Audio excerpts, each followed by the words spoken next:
Folks, war is coming. January saw a collapse in U.S. equity allocation amongst global fund managers in the latest B of A survey. We need to discuss what and why this is happening and what that tells us moving forward. Number two, we need to discuss the truth about where fund managers are actually allocating their money and why that is. We'll show the data and the receipts. And finally, number three, the global elite, praise be upon their holiness, are meeting at Davos for the World Economic Forum, and it's already getting hairy. What should you know? Timestamps down below, and we'll get right to work after a quick plug. Today's video is brought to you by our MLK Jr. 50% off sale on ZipTrader U, which expires at midnight tonight. Type in coupon code MLK50 before checkout and get 50% off the one-time fee. Again, this coupon code expires at midnight tonight, so make sure to give it a look as soon as possible. The one-time fee gets you unlimited access to our step-by-step lessons, private chat, popular daily morning briefings, and other resources that you can learn more about with that link down below. Okay, so fund managers are now the most underweight securities that they've been since October of 2005. But why is that, Charlie? Well, when asked what the biggest tail risks are, the number one answer is still inflation stays high, although votes for that dropped a bit over December. Deep global recession was number two. Central banks staying hawkish, number three. Geopolitics worsening also increased, and then you had a systemic credit event and COVID resurgence at the bottom of the list. So despite the progress on the CPI and the late 2023 Fed pivot being priced into bond markets, well, fund managers aren't really feeling that much better about the main tail risks. Although when asked whether they are expecting a stronger economy in the next 12 months, you did actually see that turn around a bit. It's still deeply negative, don't get me wrong, which means more people expect a weak economy than expect a strong one,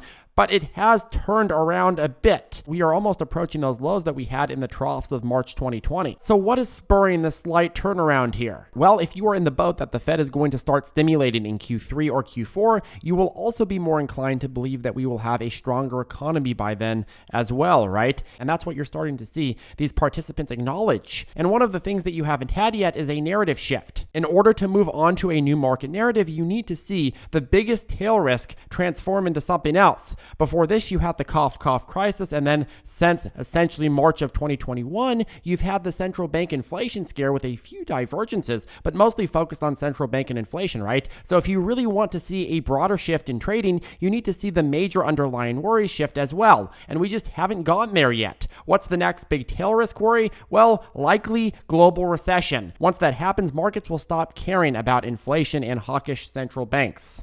But Charlie, the Fed won't cut rates until inflation is at 2%. Well, I strongly disagree with that. The Fed will cut rates the minute a massive recession causes unemployment to start skyrocketing. Doesn't matter if inflation is at 3% or 4% or even 5%, they'll say this is the better of two evils. We must cut in order to save jobs and help support the economy. And that's what you are seeing the bond markets price in as well, right? If you look at the percentage of fund managers surveyed expecting lower versus higher bond yields in 12 months, they've hit a convergence point where as of right now, slightly more managers think rates will be lower in 12 months versus higher in 12 months. And the trend is pretty clearly upward. So the majority of managers no longer trust the Fed's narrative that they'll keep rates high for the next several years. That's a big shift. And if this trend upward continues, you're going to start seeing that impact the market as well. But what is the big money doing? How are fund managers allocating their portfolios? Well, in terms of positioning changes, you have a lot of fund managers adding to positions in utilities, which have pricing power in both bull and bear markets and pay big dividends, adding back into the Eurozone, which is improving value-wise as compared to the immediate aftermath of the invasion, and adding into emerging markets at a pretty big pace as they expect them to bounce back with the weakening of the US dollar and reopened China, pouring into industrials, pouring into discretionary, which are companies like retailers, hotels, restaurants, overall leisure. My guess is probably because they are discounted. I would think that discretionary wouldn't be the top bet when entering a recession, but they seem not to care. I think they're trying to scoop up those dips and get some good diversification. You have them going back into the UK market, insurance and banks. And then look at what they are reducing their positioning in. Commodities and energy as they see downtrends in price, consumer staples as supply chains heal and there's less profitability in price gouging over the excess input cost, bonds as they get destroyed with higher yields, tech stocks as multiples continue to get crunched, healthcare they are positioning out of, probably taking profit because the healthcare segment was one of the best performers year over year, one of the only segments besides energy that was green almost across the board. And then you have a reduction in equities and a massive reduction in positioning in the US market. So why would the global fund managers completely obliterate their positions in US markets? Well, because in 2022, the US market was considered the closest thing to a safe haven as Ukraine saw the invasion and the rest of Europe went into an economic crisis with spiraling energy prices, and the strong US dollar destroyed a lot of the emerging markets. So fund managers sold Europe and emerging markets and poured into US assets, US equities, US cash, so on and so forth. And right now you are seeing a reversal of that, with capital flowing back into the Eurozone and emerging markets and out of the US. On top of that, the Federal Reserve has essentially declared war on the US economy, making it even more toxic for funds to hold US assets, right? Unless you're talking about USD. But of course, the USD is starting to sell off as well because they think the Fed's going to pivot. So you kind of have the worst of both worlds. And this is actually pretty historic. This is the biggest unwind of US exposure since October 2005, and it shows no signs of slowing. Next, let's go ahead and move over to the holy elites at Davos. So the World Economic Forum, the lovely WEF, is holding their annual Davos meeting this week from the 16th to the 20th. And the WEF gets a lot of criticism because it comes across as this meeting where the global know-it-all elites prescribe their cures for what they see as wrong with humanity. For example, as you probably know, the whole Great Reset conversation stems from the WEF's Great Reset initiative, which said that we should just use the pandemic to focus on a reset, a wonderful reset. Yes. That governments and powerful corporations can work together to force on the little guy. And unlike the democratically elected bodies that at least try to act like they give the little guy a voice, well, the WEF is really only the unelected elites and maybe at best a few democratically elected leaders depending on the year. But they aren't the ones setting the narrative most of the time. And to be fair, folks, look, the WEF isn't technically a governing body itself, but it is sort of a pseudo one that applies social and virtue signaling pressure to the many business leaders who attend it. And because the attendees have a lot of combined wealth and power, you can see how everyday people like you or I might be suspicious.